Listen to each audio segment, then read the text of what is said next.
You can count on your health insurance to be there for you when an illness or injury happens, but you may not be as covered as you think. Even with major medical coverage, there can still be out-of-pocket costs and expenses. Aflac supplemental insurance can help close the gap between what your health insurance covers and what it doesn't. Aflac pays cash that can be put towards medical expenses like copays and even non-medical expenses like groceries or rent. Get help with expenses health insurance doesn't cover. Visit aflac.com to learn more. If you find it challenging to change careers or to get started in a new field where you have little experience, there's good news. You probably already have what are called transferable skills, abilities like communication, organization, and teamwork that are highly sought after by employers. The Black Information Network and Career Builder launched the 100,000 Careers Initiative to empower Black job seekers to take that next career step. To learn more about your transferable skills, book a free one-on-one job coaching session today at careerbuilder.com/BIN. That's careerbuilder.com/BIN. It's summertime, and that means trips with the family, but that also means coming home to a dusty, unclean yuck of a mess. But with the new Roborock S8 Series robotic cleaner, my dread is dead. It has increased suction power, duo roller brush, and a Viberize mopping system. Awesomeness! It avoids small things in the way and has an easy-to-use app to schedule cleaning times and has a cute little self-empty docking station. Go to ROBOROCK.com and forget about cleaning. Really. Hi, listeners. Welcome back. I'm Nedra Glover-Tawwab, and you need to hear this. This week, we'll be doing something a little different. I'll be listening to some of your questions, but it'll be a bit shorter, and I'll be doing like a Q&A style thing this week. On Instagram in the past, oh gosh, I would say even before this year, every single Monday I would do these Q&As, and I absolutely loved it. Hence this podcast, but the Q&As are a bit longer. But this week I love to focus on some questions that I could just give some short answers to. So let's get into the first message. Hey, Nedra. I guess today my question would be, how can I consistently set boundaries? I have your book.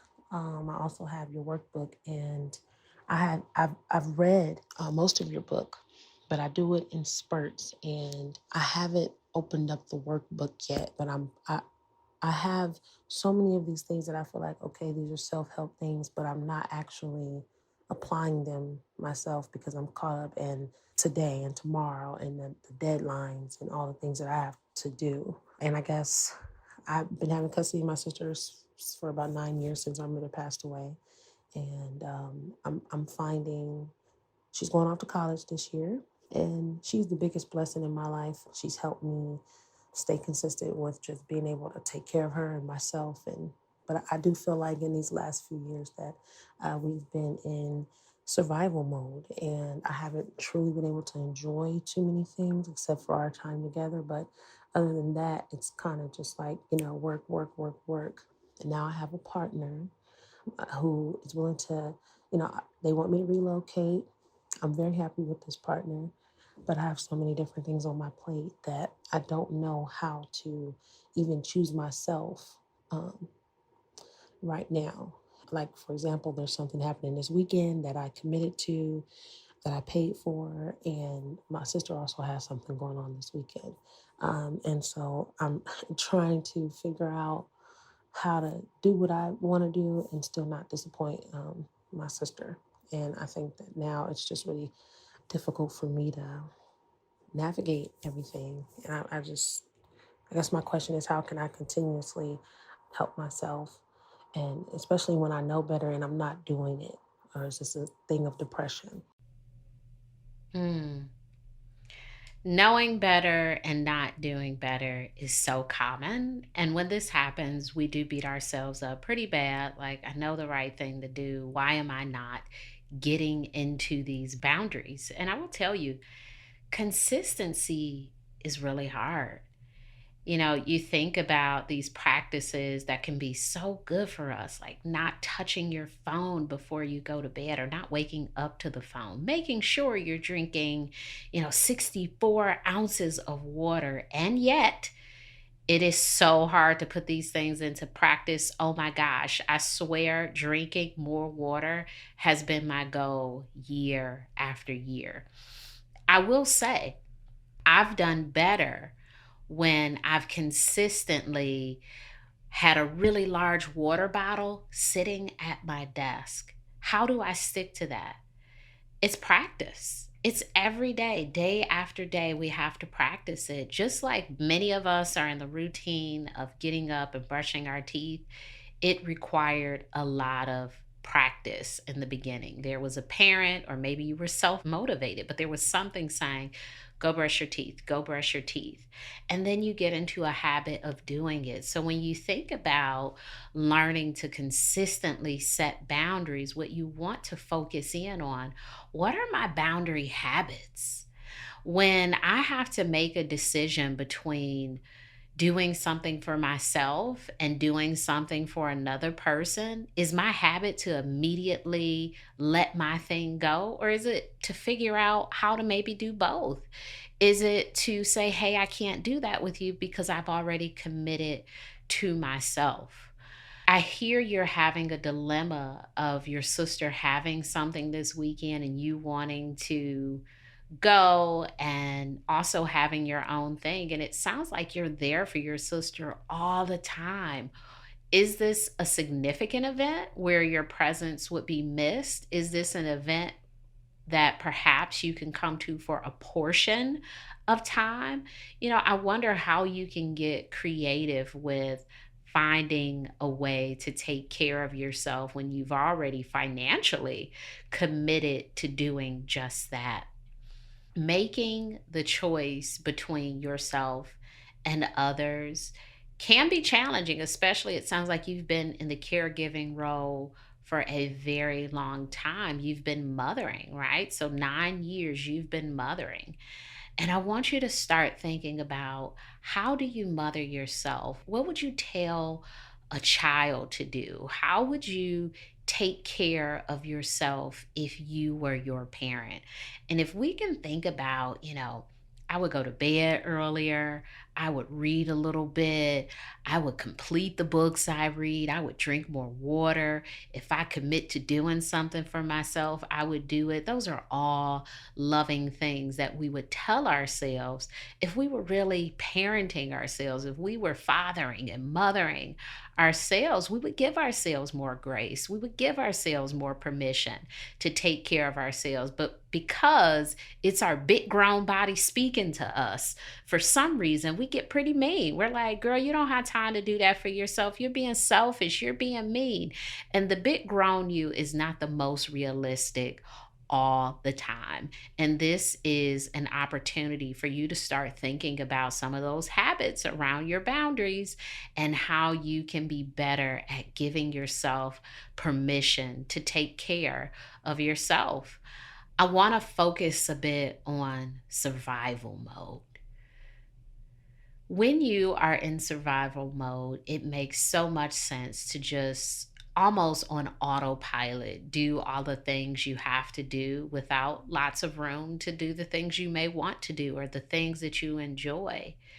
When you're moving out of survival mode or when you are starting to thrive, you have to remember that you're no longer surviving.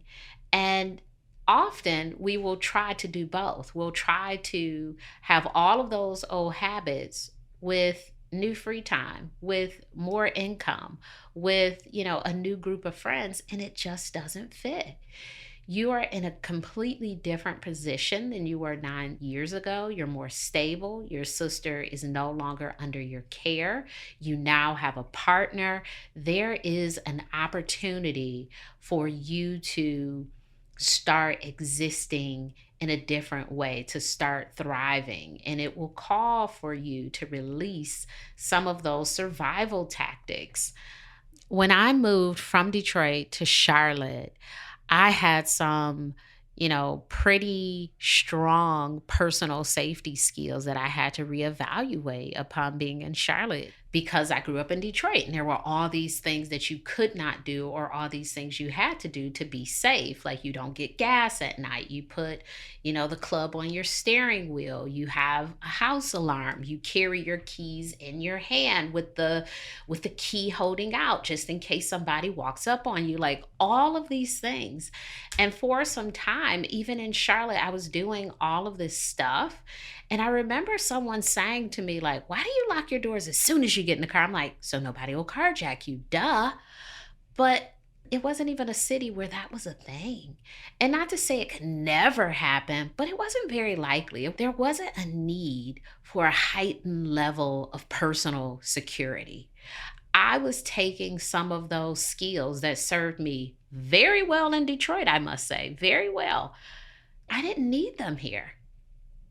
And, if I have to go back to Detroit, those are skills that I can return to, but we have to recognize when we're no longer in certain environments so we can adapt to the new environment. We don't need to stay one way. It is not healthy for us. So it sounds like you're in a thriving season and new opportunities are available to you. How do you show up as a different form of yourself? Now, here's the thing. I love for people to buy my book. Oh my gosh. So I have 3 books, Set Boundaries, Find Peace, Drama Free, and the Set Boundaries Workbook. Here's the thing. I think my books are great, but if you don't read them and actually apply them, the books are not very useful.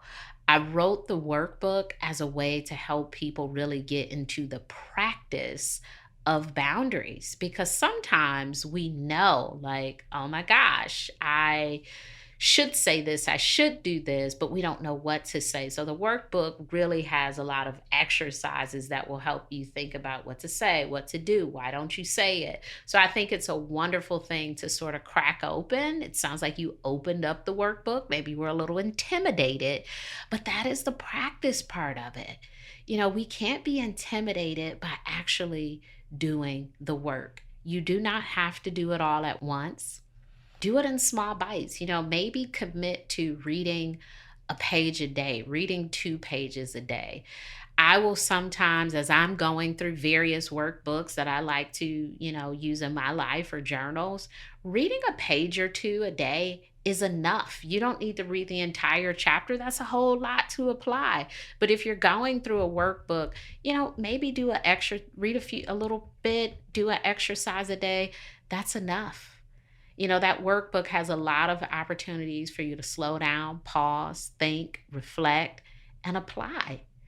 It's not a race. And sometimes we get really intimidated because we have our own internal deadline, right? Like, I have boundary issues, and here it is. You've had these issues for 35 years, but you want them resolved in one day.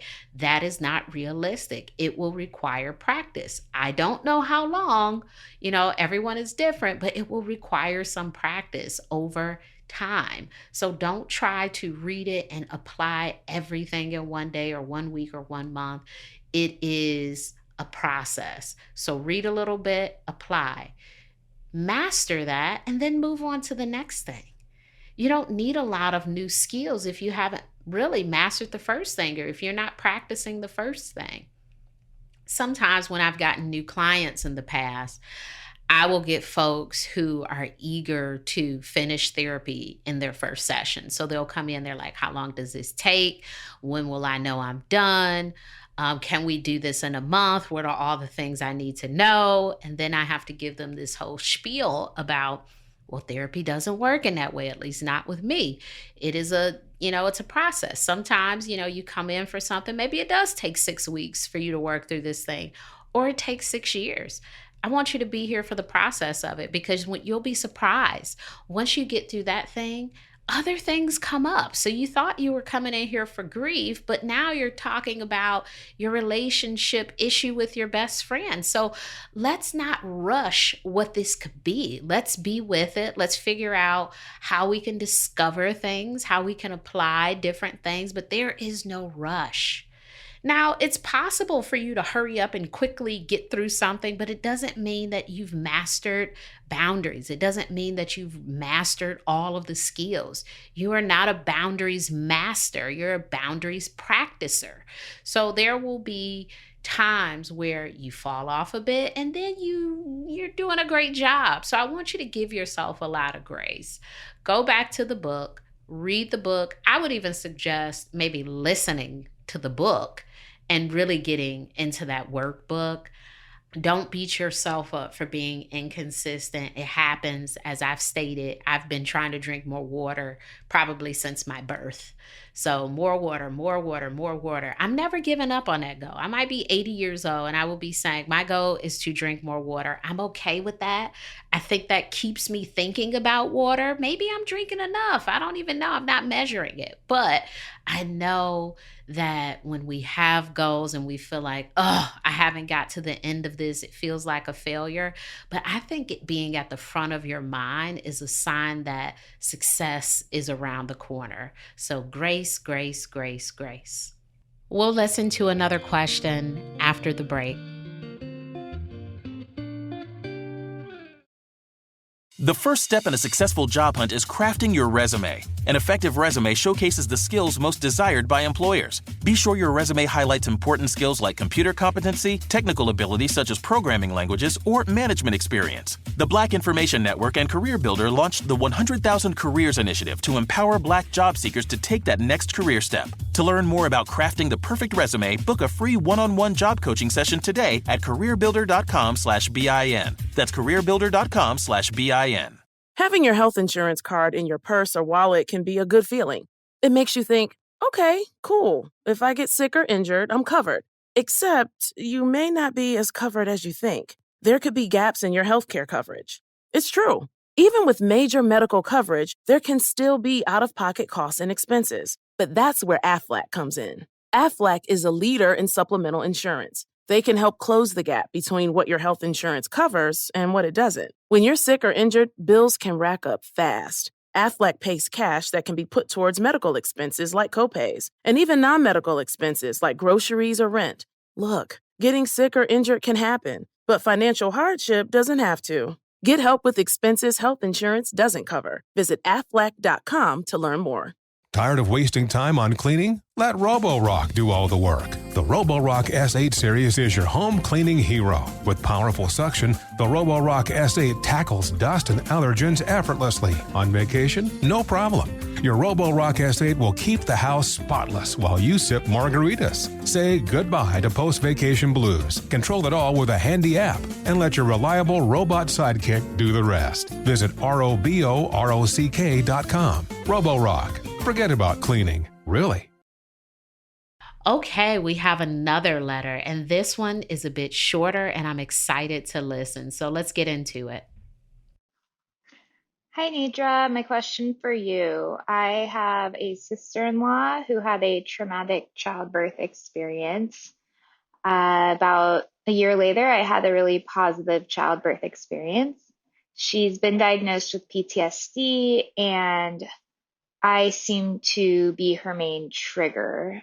She won't speak or make eye contact with me or my baby. She's someone that we see pretty regularly. She's about a year and a half postpartum. And yeah, I'm not sure what to do in a situation where my existence seems to trigger someone. And I think it's really painful for both parties. Thanks so much. Enjoy the show. Bye. Avoidance of other pregnant people, people who, have more healthy experiences, people who situation you may envy is very normal in cases like this. You'll see this with, people who have traumatic births or even people who have challenges conceiving. Or, even when people have like a miscarriage and your child is the age of the child they would have had, these sort of things come up and it's super understandable. It's really hard to see something that you wish you would have had.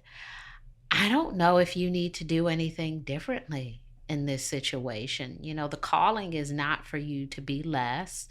It is for you to be potentially understanding of her situation, but it's certainly not an opportunity for you to minimize your appearance or minimize who you are. I would wonder if it would be helpful for you to just have a conversation and talk to your sister-in-law about what's happening. Just notice aloud what you're saying. I notice when I come around, you don't make eye contact with me, or you sit in another room. I can certainly understand how this might be challenging for you. Is there anything I can do?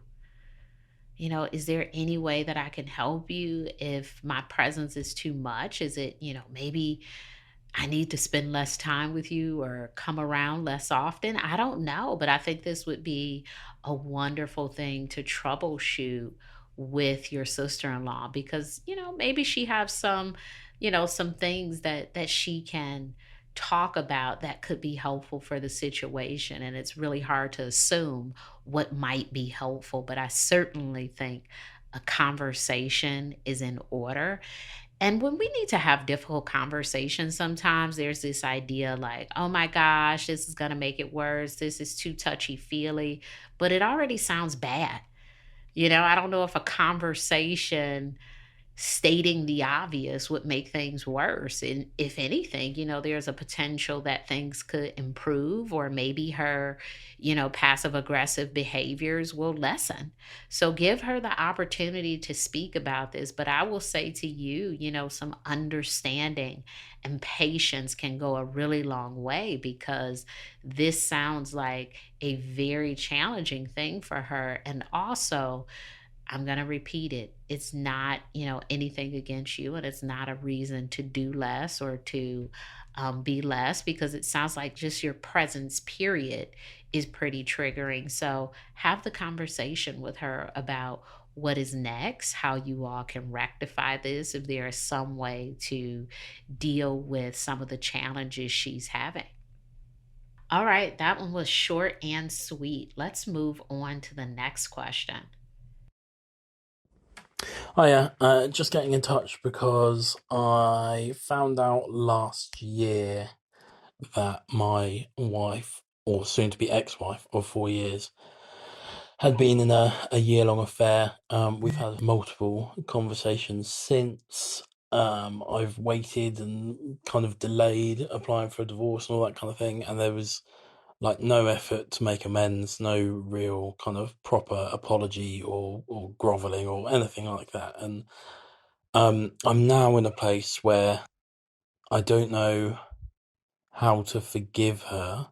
I know I need to forgive her for my own benefit, but I don't know how to forgive her when there's been so little kind of inkling of guilt or remorse or apology from her. Yeah, I'm kind of in this place where I'm like, I just don't, how do I do that?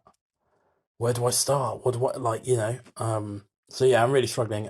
So any help or advice would be great. Thank you, very much. Cheers. As I hear this, I'm wondering, what is the purpose of the forgiveness? What will the forgiveness open up in your life? I often hear a very heavy focus on, you have to forgive them, you have to forgive them. And the why of that forgiveness is really important. What I'm assuming here is that the lack of forgiveness is stopping you from feeling rested in your spirit. You are holding on to potentially some anger, some discomfort, maybe even some, ill feelings toward her. And I wonder if forgiveness sometimes happens with time. We can really rush forgiveness sometimes. It's like, somebody does something and within a week, it's like, I just want to be over it. And it can be a whole process.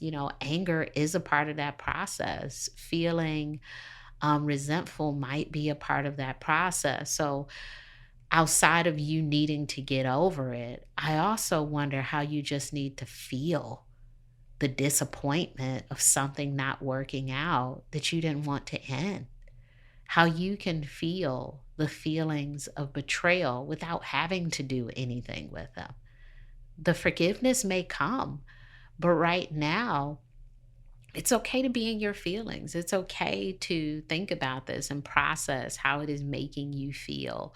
I am not an advocate for quickly getting over things, because what I've found is, many of the things that people talk about in therapy, they're old things that, you know, they've forgiven or gotten over, but it's like, no, you're really not over it. And it's, 40 years later, and here we are talking about it. So that needing to push past, to move on, it sticks with us. And here's the thing, even when you get to the place of forgiving, it's okay if you don't forget it.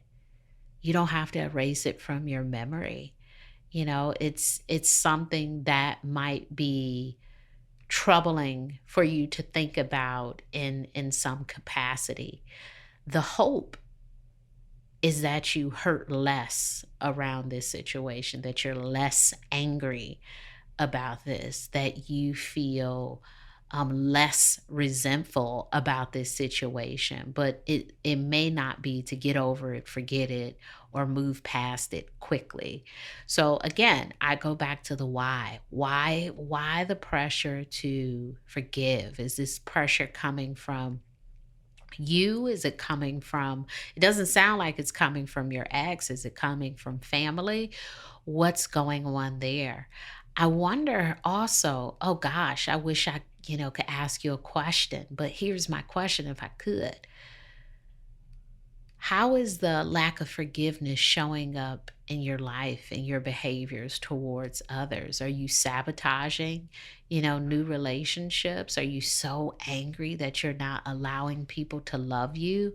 Are you so upset that you are not living your life fully anymore? Those are all wonderful reasons to, maybe forgive someone, because you do want to release the control that someone has on you. And it's a day by day process. It's a very unfortunate thing that happened.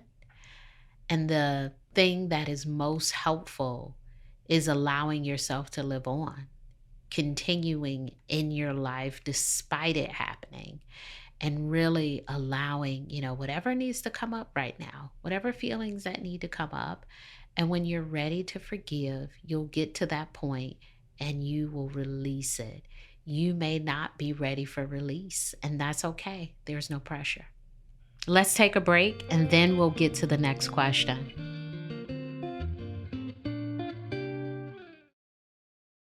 If you find it challenging to change careers or to get started in a new field where you have little experience, there's good news. You probably already have what are called transferable skills, abilities like communication, organization, and teamwork that are highly sought after by employers. The Black Information Network and Career Builder launched the 100,000 Careers Initiative to empower Black job seekers to take that next career step. To learn more about your transferable skills, book a free one-on-one job coaching session today at careerbuilder.com/BIN. That's careerbuilder.com/BIN. Having your health insurance card in your purse or wallet can be a good feeling. It makes you think, okay, cool. If I get sick or injured, I'm covered.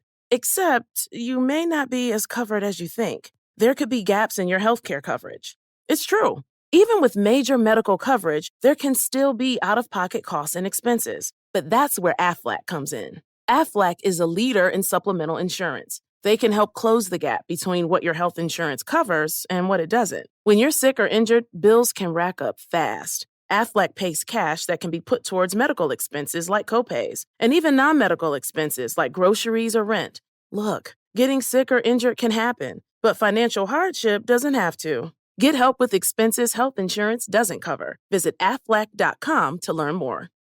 It's summertime, and that means trips with the family, but that also means coming home to a dusty, unclean yuck of a mess. But with the new Roborock S8 series robotic cleaner, my dread is dead. It has increased suction power, duo roller brush, and a Viberize mopping system. Awesomeness! It avoids small things in the way and has an easy-to-use app to schedule cleaning times, and has a cute little self-empty docking station. Go to ROBOROCK.com and forget about cleaning. Really. Hi Nedra, this is Carly. So my situation is definitely a complex one.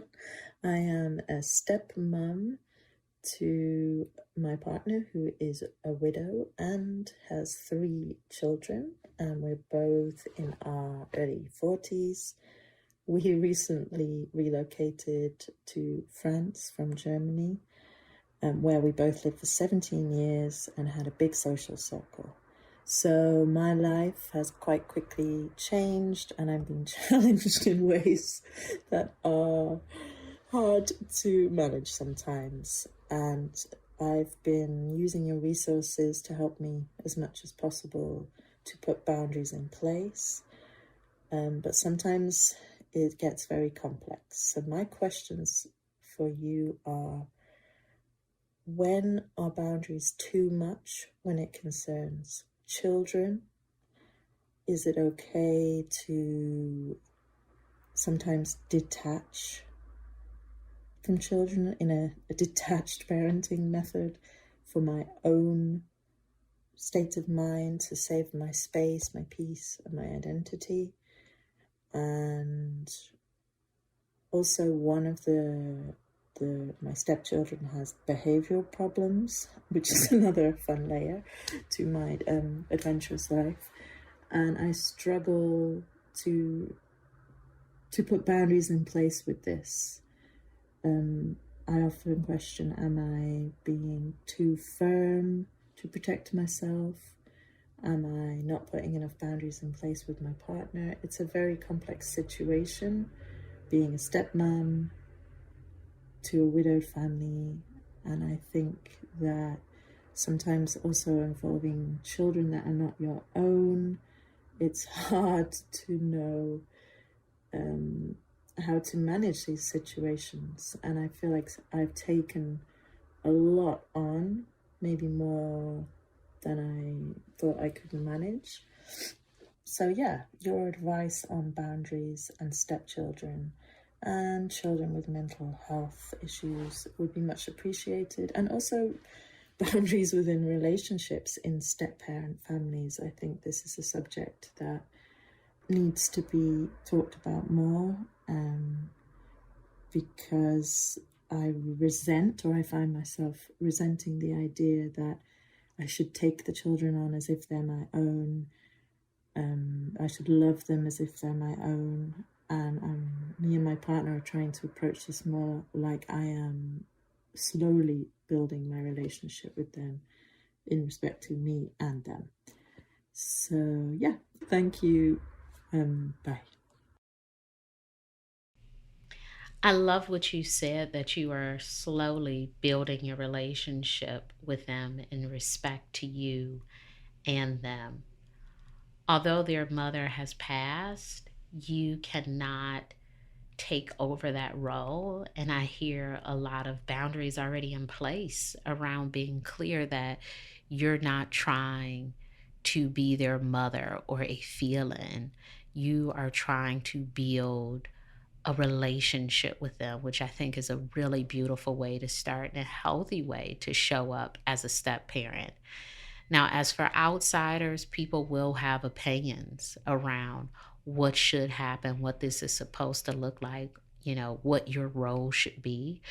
But it sounds like you and your partner are defining that each day, and that is what's required. Like, there's no one way to show up in this complicated situation where there are 3 children, I'm sure, with 3 different personalities that you're learning to manage and navigate as a new step parent. You do not have any children, and so there has to be some grace there, from your partner to better understand what's happening in a situation where you're stepping into a family with 3 children. So I would say, be gentle with yourself, continue to take it slow. It sounds like slow is, working. Continue to take it slow. Don't take on tasks that you will resent. Sometimes in parenting, we'll get into these things where it's like, I have to be the person to pick kids up from school every day, when in actuality, your partner may be very willing to do that. So if there are some things that you're finding yourself resenting, maybe go to your partner and talk to, your partner about needing help or wanting to offload the task to them.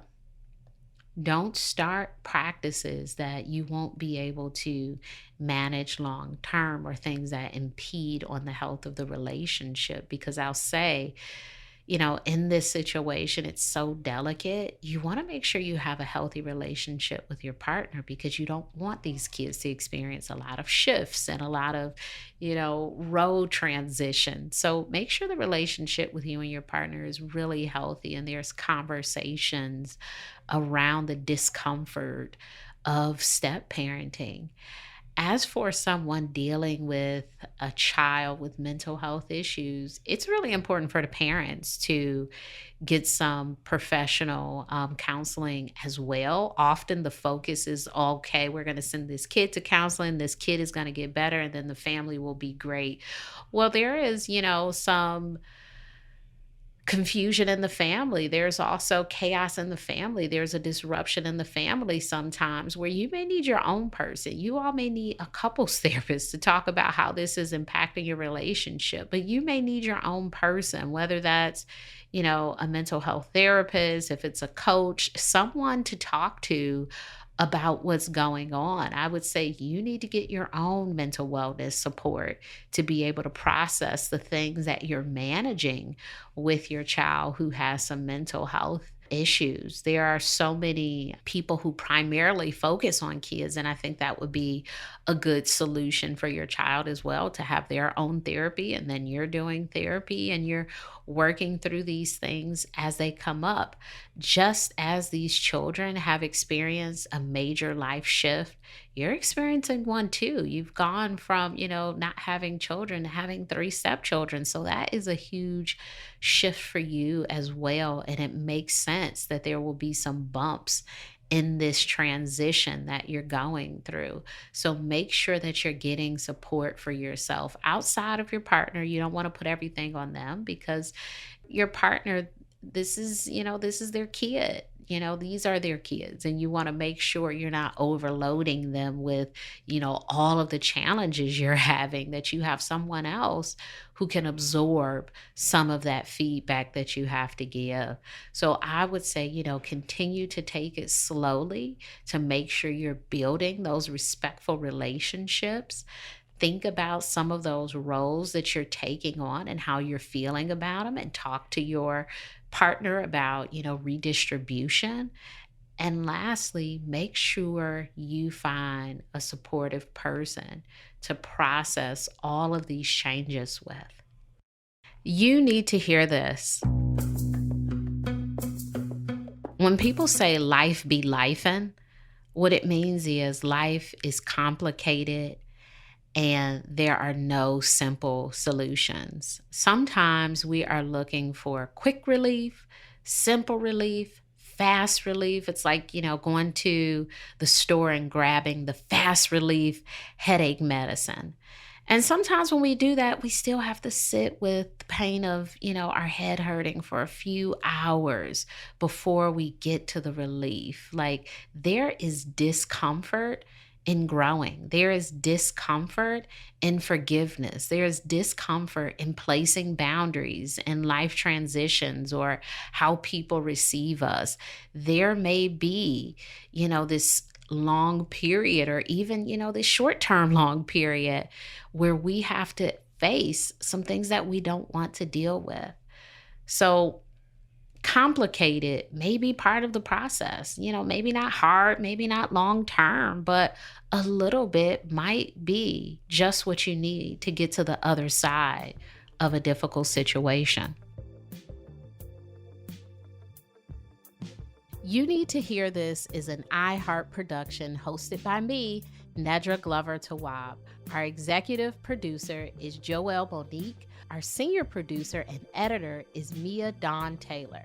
Send us a voice memo with your questions about boundaries and relationships at youneedtohearthis@iheartmedia.com. I'm really interested in people who want to talk more about frenemies, postpartum and father-son relationships. If you are having any challenges in those areas or you're looking to process something in those areas, please send us a voice note or write a letter, and I would love to talk through those issues with you on You Need to Hear This. Tired of wasting time on cleaning? Let Roborock do all the work. The Roborock S8 series is your home cleaning hero. With powerful suction, the Roborock S8 tackles dust and allergens effortlessly. On vacation? No problem.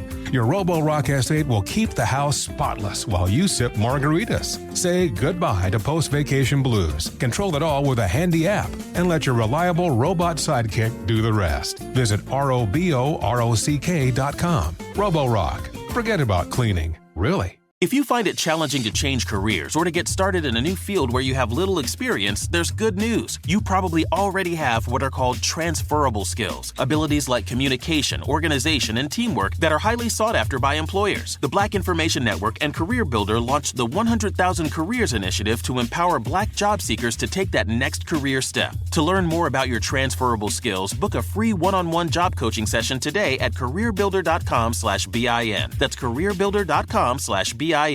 Ride all in. Keep your fun times rolling on a new Can-Am side-by-side or ATV designed to get your heart pumping. Tackle the wildest terrain you drive across on off-road beasts built to make you appreciate every second. Designed with bold riders like you, our vehicles enable whatever wild thought is on your mind. From work days, hunting trips, adrenaline-fueled adventures, and much more. Can-Am keeps you in the lead.